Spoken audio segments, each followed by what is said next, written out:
you go. Throw it. Hello, hi. Oh, nice catch! Yeah! Bye. Fatty McFatty is finally back on the menu, boys, and he's stronger than ever. With 3 or so seasons of barely scraping by, the Fat Wood Chopper has been promoted. Not from chopping wood, but rather promoted up to S tier. And it's all due to the humongous buffs to Landslide and the Earthbreaker ring this season. Thomas not only created and theory crafted this build weeks ago, but he also made 3 versions for you legends.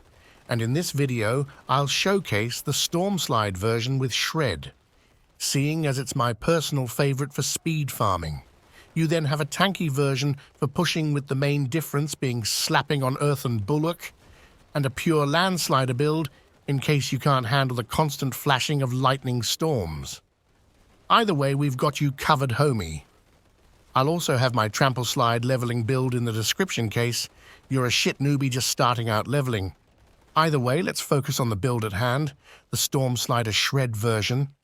First off, you're probably curious as to how much this build got buffed, and I'd say roughly a quadrupling of its damage. Not only are our landslides dealing more damage, but we are also gaining a buttload more of them. And in this version, the amount of landslides directly correlates to how many lightning storms we shoot out of our butt. Wait, what, Mr. Perragaming? Lightning storms? Wasn't this a landslide build? Well, damn my man, it's both. By utilizing the Nature's Fury key passive, we have a 35% chance to cast a storm skill of the same category whenever we cast our lovely landslides. And in the core skill category, we either spawn tornadoes or lightning storms. Alright, cool. But that doesn't sound that broken, does it? Well, shit. The Earthbreaker ring also spawns these lightning storms. The insane amounts of lightning storms we can cast is in fact more than what a pure lightning storm build spawns in itself, which is pretty broken.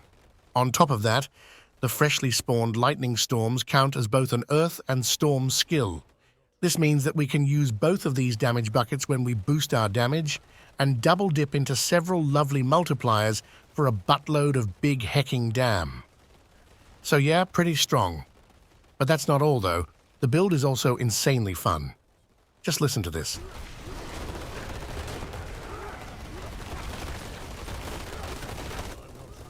It's pure madness, skills going off everywhere, AK-47s shooting in the background, shit's blowing up everywhere.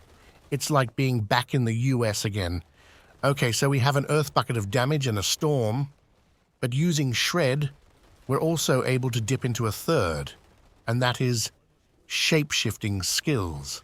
By spamming Shred, we're not only able to fly around all over the map with ease, but we're also gaining the benefits of using shape-shifting skills. This is also true for Bloodhowl, meaning we are using every last bit of damage we can find in the wood chopper trees. When it comes to the other skills, if you're new, you may be confused to shit as why we're using them. So let's start with Poison Creeper. By using this, we are benefiting from poisoning enemies. And why would we want that?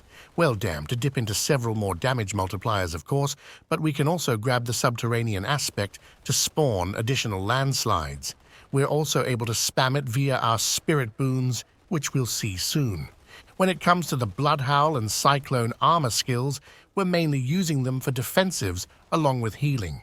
Overall, this build should indeed be rather tanky with great sustain. Alright, so that's the basics. Let's head straight for the gear and aspects, and you'll probably understand the build a bit better. Starting us off, we're rocking Vasili's Prayer. This thing got some really solid buffs in Season 5, now actually granting us Fortify and a bunch of defensives. But what we're really after is turning our Earth skills into Werebear for the amazing Changeling's debt. Try to focus, masterworking the defensive poster, as it's just flat damage reduction. Next up is a chest to cover up them big old titties. And Lord knows Mr. Woodchopper is in desperate need of that, am I right? No?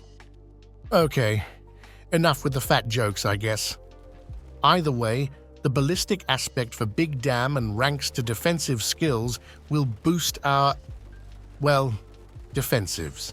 We can also temper on petrified duration now, allowing us to gain a massive damage bonus.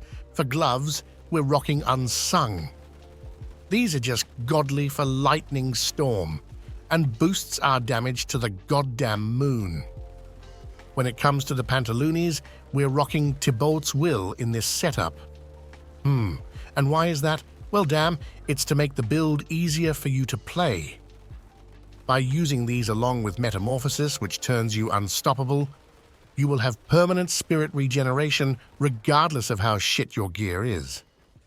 You do, however, need to get Attacks Reduce Evade cooldown on your boots for it to work.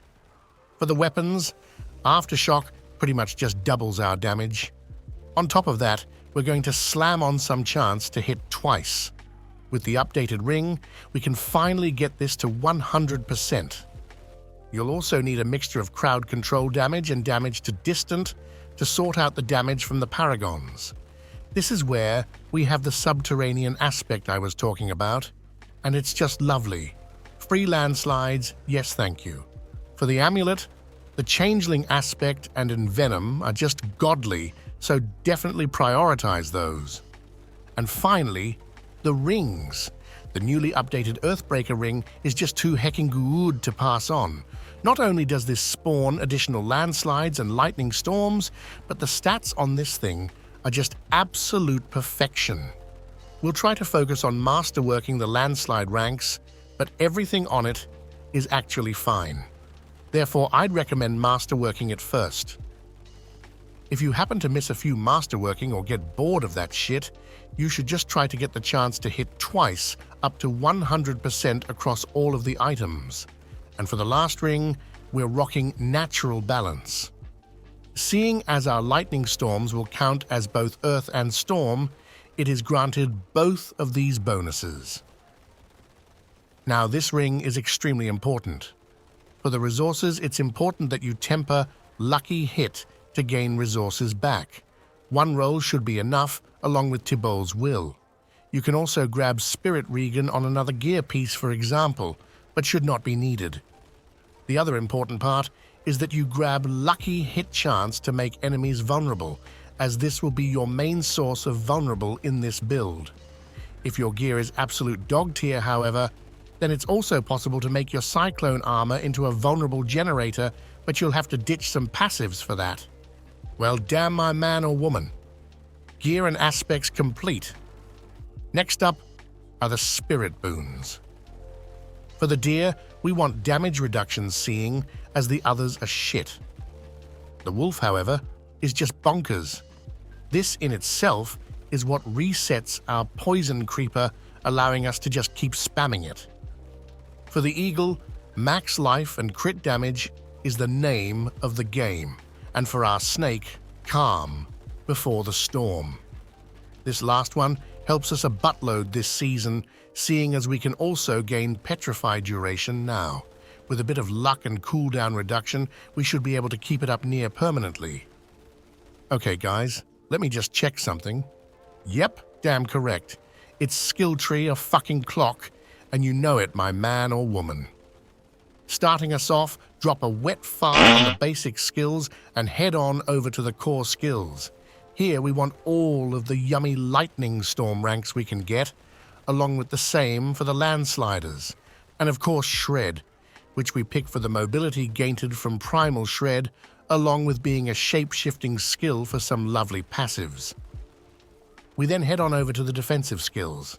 Here's a heads up, I don't have any ranks in Cyclone armor. This is due to us having defensive skill ranks on our chest, so we can just drag it out onto our bars without investing skills. If you don't have that on your chest, however, then just grab a point from Vigilance or whatever, and slot it into Cyclone armor instead. We also pick up Bloodhowl here for healing along with attack speed.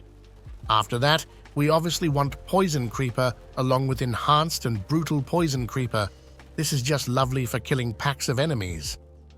I'm uncertain if this works on staggered bosses though, But either way, 20% crit is massive regardless. We then head on over to pick up some big dam in form of Stone Guard and Envenom. In the ultimate skills, we start off with Petrify for the crit damage increase, along with Prime and Supreme to extend the duration on bosses. We also have a few extra passives here for damage reduction and big dam, and finally, the key passive. This is what it's all about, baby. Seeing as we're spamming humongous amounts of landslides, we're gaining free casts of tornadoes and lightning storms, seeing as they're from the core category. This is just massive, and carries the build with ease.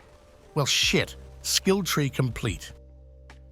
What do you say we take a look at the amazing Perragons now? Yeah, I think you're up for that. Starting us off, we go for a bit of damage reduction as to not hecking die El Mao. After that, it's time for the Constricting Tendrils board, where we socket Earth and Sky.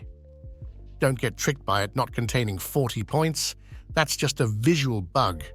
Either way, it grants a 1.5x multipliers for our max life down here, which is lovely.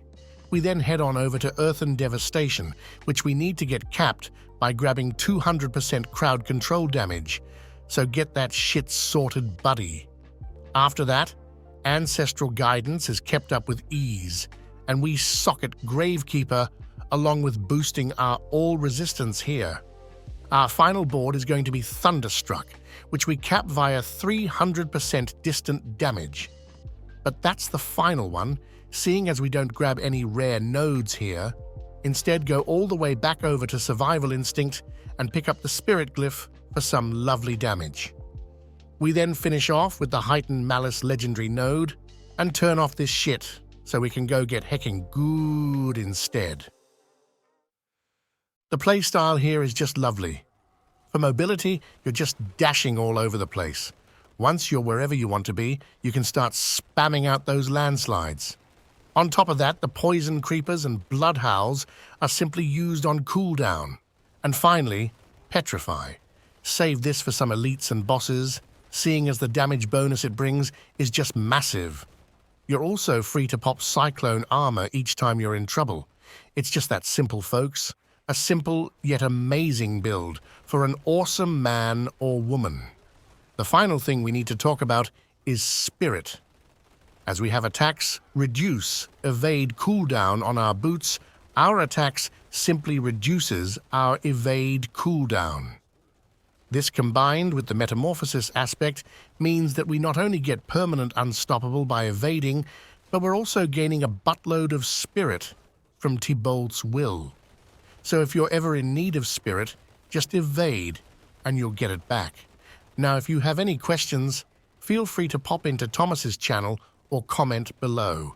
And don't forget to join the Discord for fuck's sake. Either way, see you in the next one, Kings.